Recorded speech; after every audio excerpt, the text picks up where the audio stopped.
Varicose veins తో బాధపడుతున్నారా? మన ఏవిస్ హాస్పిటల్లో 4500 రూపాయల లేజర్ స్కానింగ్ ఉచితం.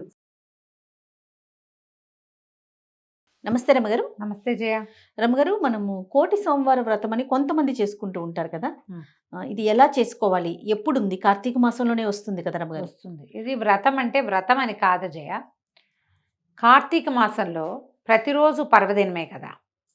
ప్రతిరోజు ఏ ఒక్కరోజు మనం ఉపవాసం ఉన్నా, ఏ ఒక్కరోజు దేవాలయానికి వెళ్ళినా, ఏ ఒక్కరోజు దీపం పెట్టినా, దానం చేసినా, స్నానం చేసినా, పురాణం విన్నా ఆ ఒకరోజు అమృతతుల్యమే. అయితే ప్రత్యేకంగా పర్వదినాలు ఏం చెప్పాం మనము? మొదట బలిపాడ్యమి, భగ్నిహస్త భోజనము పర్వదినాలు, నాగుల చవితి పర్వదినము, ఆ తర్వాత 4 సోమవారాలు, 2 ఏకాదశులు, పౌర్ణమి, అమావాస్య తిథులు, ఇవి ప్రత్యేకంగా చెప్పబడ్డాయి. అయితే ఇందులో ఇవన్నీ కూడా వార సంబంధమైనవి కనపడుతున్నాయి చూడు నీకు. అవును, అన్ని వారాలే కదా. అయితే ఇందులో ఈ కార్తీక మాసం శివ సంబంధమైన కార్తీక మాసంలో విష్ణు ప్రీతి కోసమే మనం పూజ చేస్తాం. కార్తీక దామోదర ప్రీత్యర్థం చేస్తాం. దామోదరుడి యొక్క నక్షత్రం శ్రవణ నక్షత్రం, స్వామివారి వెంకటేశ్వర స్వామివారి నక్షత్రంగా చెప్తారు. విష్ణువు యొక్క నక్షత్రము అని అంటారు, కానీ విష్ణువు యొక్క ఏ నక్షత్రంలో ఆయన జన్మించాడో మనకు తెలీదు. కానీ విష్ణు సంబంధమైన నక్షత్రము శ్రవణం. చూడు, రాముల వారు పునర్వసు నక్షత్రం, కృష్ణుడు రోహిణి నక్షత్రం, క్లియర్గా తెలుస్తుంది.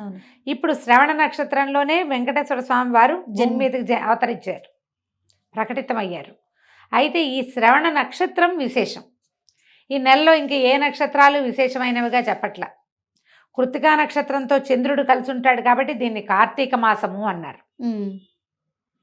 కృత్తిక తోటి ఉంటాడు ప్రతి నెల అంతే. అశ్వని తోటి ఉన్నది ఆశ్వీజ మాసం, కృత్తిక తోటి ఉన్నది ఇది. మృగశిర నక్షత్రంతో కలిసింది మార్గశిర మాసం. అట్లా అన్నమాట లెక్క.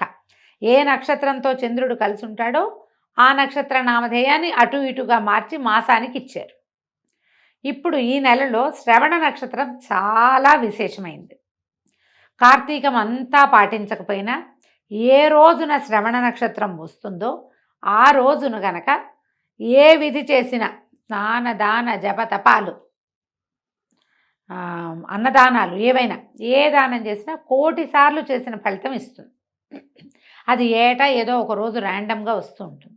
ఒకవేళ సోమవారం నాడే కనుక శ్రవణ నక్షత్రం వస్తే అది విశేషమైన ఫలితాన్ని ఇస్తుంది. కానీ ఈసారి అలా రాలేదు. ఆ రోజున మనం 1,000,000 సోమవార వ్రతం చేసుకోవచ్చు.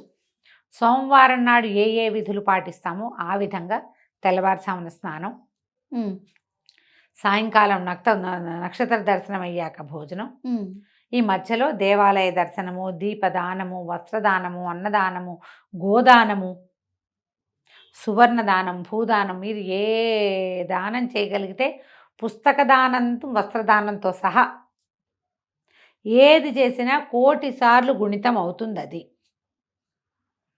ఈ నెలంతా మేము చేయలేం, ఈ శనివారం మేము కుదుర్చుకుని చేసుకుంటాం అంటే నెలంతా చేసిన ఫలితం లభిస్తుంది. మిగిలిన ఏ రోజులకి ఓసారి చేస్తే ఒకటి చేసినట్టు. ఈ ఒక్కరోజుకి శ్రవణ నక్షత్రం ఉన్న రోజున చేస్తే మనకి 1,000,000 సోమవార వ్రతం ఫలితం లభిస్తుంది. సోమవారం నాడు ఎలా చేస్తాము అంతే. ఆ రోజున రుద్రాభిషేకం చేసుకోవటము, ఏకాదశి రుద్రం అవకాశం ఉంటే అది, ఏకరుద్రమే అవకాశం ఉంటే అది, పార్థివ లింగానికి మట్టితోటి లింగం చేసి దానికి సాంగంగా అభిషేకం చేసుకుంటామంటే అది. లింగాలు చేసుకుని మీ ఇంట్లో పెట్టుకుంటే ఫలితం కాదు, లింగానికి అభిషేకం చేయాలి. ఎందుకంటే అభిషేక ప్రియ శివ, అలంకార ప్రియో విష్ణు, శాస్త్రం ఇది. మొదట చెప్పబడిన వాక్యాలు. నువ్వు లింగం ఇంట్లో ఉంచుకోవటం వల్ల నీకు ప్రయోజనము అన్నమాట సర్వాబద్ధం, అది కాదు.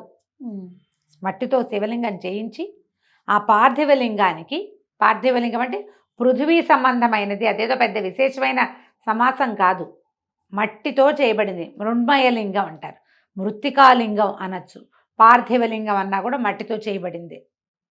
ఈ పార్థివలింగానికి అభిషేకం చేసుకోవాలి. అభిషేకం చేయించుకుని చేస్తే విశేషమైన ఫలితం లభిస్తుంది. ఈ రోజున మీరు ఏదైనా నదీ స్నానం చేయదలుచుకుంటే నెలలో ఈ ప్రత్యేకమైన రోజున నదీ స్నానం చేస్తే 1,000,000 నదులలో స్నానం చేసిన ఫలితం. ఈ 1,000,000 జన్మల నుంచి మీరు చేయని కార్తీక స్నానం ఈ ఒక్కదాంతో ఫలిస్తుంది. 1,000,000 సార్లు మీరు చేయవలసింది మానేసిన దానం ఈ ఒక్కరోజు ఫలిస్తుంది. అందుకని విశేషంగా ఈ 1,00,00,000 సోమవార వ్రతం సంగతి చెప్తారు. ఇది శనివారం నాడు వచ్చింది. శనివారం నీకు సోమవారంగా ఎలా లెక్క పెడతాము ఇలాంటి ప్రశ్నలు ఏమీ వేయకు. మనకు నక్షత్రం ప్రధానం. ఇక్కడ నక్షత్ర ప్రధానంగానే ఈరోజు చెప్పబడింది. ఎవరెవరు ఏమేం చేస్తే అదేమా మేమేమీ చేయలేమండి, కానీ ఈరోజు కార్తీక సోమవారం 1,00,00,000 సోమవార వ్రతం అని తెలుసుకున్నాం. దండం పెట్టుకోండి, ఒక్క పంచాక్షరి మంత్రం చెప్పుకోండి, నమశివాయ అంటమే. ఏదైనా దేవాలయానికి వెళ్ళరండి, పురాణం వినండి. మనకి ఎట్లాగా 3 పూట్ల మనకున్న 8-10 ఛానల్స్లోనూ వస్తుంది కార్తీక పురాణం. ఎప్పుడు అవకాశం ఉంటే అప్పుడు కార్తీక పురాణం వినండి. ఇందులో చిన్నపిల్లలు పెద్దవాళ్ళు ఆ తేడా ఏం లేదమ్మా, అందరూ వినొచ్చు. సర్వావస్థల్లోనూ పురాణం వినడానికి తప్పులేదు. చదవడం తప్పు, స్నానం పానం చేయకుండా చదవకూడదు. పఠనం పూర్తిగా తప్పు చేయకూడదు. శ్రవణం చెయ్యొచ్చు. ఏ అవస్థల్లో ఉన్నా సరే, మీరు ఆడవాళ్ళకు వచ్చే అవస్థలు కావచ్చు, ఏదైనా కావచ్చు, శ్రవణం చేయవచ్చు. శ్రవణం వల్ల రావాల్సిన ఫలితం తప్పకుండా మీకు లభిస్తుంది. దానికి కారణమైనందుకు సుమన్ టీవీని పరిపరి విధాలుగా ఆశీర్వదించండి. ఎల్లకాలం మీకు ఇలాగే మేము పురాణం చెప్పాలని ఇంత అవకాశం ఇచ్చాం కదా, మరి 4 పూట్ల వినిపిస్తాం కదా. కాబట్టి చక్కగా వినండి. ఈ 1,00,00,000 సోమవార వ్రతాన్ని సుసంపన్నం చేసుకోండి. ఏడాదికి ఒక్కసారి 1 నెల కార్తీకం.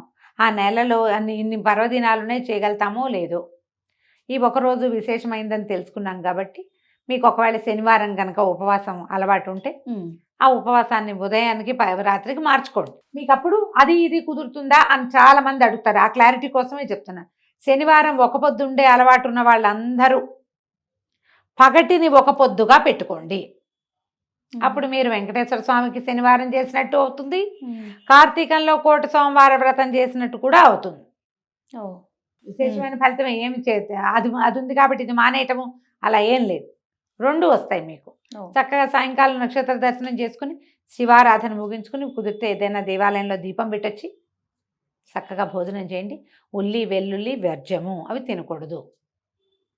ముల్లంగి లాంటి దుంపలు కూడా తినకండి, దుంపలు తినకూడదు.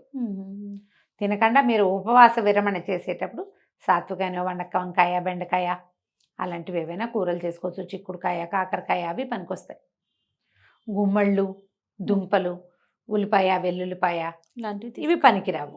అవి తినకుండా మామూలుగా చక్కగా పప్పు, ఆకుకూర పప్పు, పాలకూర పప్పు, రసము అలాంటిది ఏవైనా పెట్టుకోండి. పొద్దుటి పదార్థాలు తినబోకండి. పొద్దున వండుకున్నది సాయంత్రానికి తినకూడదు. ఇలా చేస్తే కనుక మీకు 1,00,00,000 సోమవార ఫలితం లభిస్తుంది. తప్పకుండా రమ్మగారు. నమస్తే. నమస్తే.